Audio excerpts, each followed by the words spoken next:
Ya, mira, ¿cómo puede suceder otra vez? No lo entiendo, no lo entiendo, no lo entiendo. ¿Cómo podrá acontecer? ¿Cómo puede suceder otra vez que al final la bestia acabase poniendo fuera de mi piel? Se ponía a roerme desde dentro, a decirme por favor déjame salir un rato, quiero ponerme a matar. Por favor, soy un puto perro hambriento que está dentro de ti, a tu alrededor tan solo veo necios. Puede ser la presa fácil, por favor déjame comérmelos. Yo no le dejo, intento siempre resistirme. Yo no soy capaz porque dentro me empiezo a pudrirme.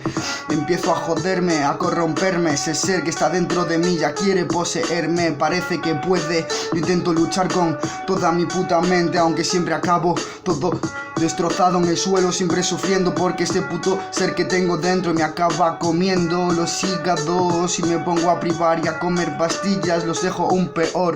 Jodido desde que nací me siento yo, porque he tenido un demonio que me ha visto crecer yo.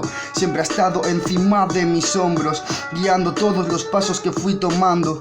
Y así acabé siempre jodido. Un puto demonio que me está haciendo el mayor sufrimiento. Mi vida es un juego, parece que estoy en el show de Truman y mucha gente me está observando, tomando decisiones por mí. Quiero llegar a salir del país, del puto mundo, si hace falta un disparo. A lo Kurt Cobain, puede estar feten, por favor, que alguien me pueda ayudar. Y si no puede, pues simplemente déjame llorar, porque todas estas frustraciones se tienen que apagar. Son llamas, líneas que me elevan. Me voy saliendo de la tierra, mientras que mi cuerpo deja esta forma terrenal absurda. Se convierte en energía hecha como todo el puto odio. Mi depresión me agobia, jodido con esta fobia que tengo yo al mundo.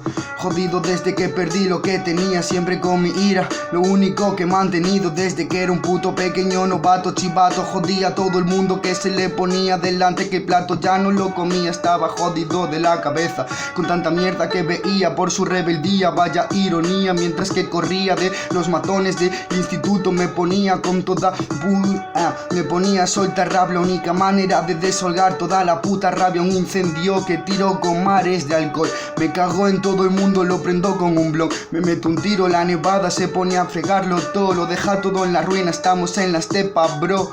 Jodido siempre, ya vengo con esta mente demente que empieza a dejar de funcionar también. A ver si entiendes que al final todas las mellas que tengo dentro son las putas entrañas del puto mal. Te podrás meter en lo peor de la laguna Estigia, pero yo estaré en el último círculo del infierno de Dante. El puto demonio te está celando, estás delante de mí, ya vas sufriendo de todo el miedo que vas, mientras que mis dilemas se van planteando. No sabes responderlos porque tu vida ha sido mierda. Así me siento yo todo el rato, jodido, jodido, jodido. Así yo estoy a todo el rato, mientras que estoy tirado en el suelo, vomitando, llorando, pidiendo ayuda a quien sea. Por favor, necesito una mano amiga, y no me la dan, no me la sabe entender, porque yo estoy solo, porque así lo quiero estar, de una forma en la que ni siquiera me lo he planteado. Jodido todo el día, menuda ironía, bro.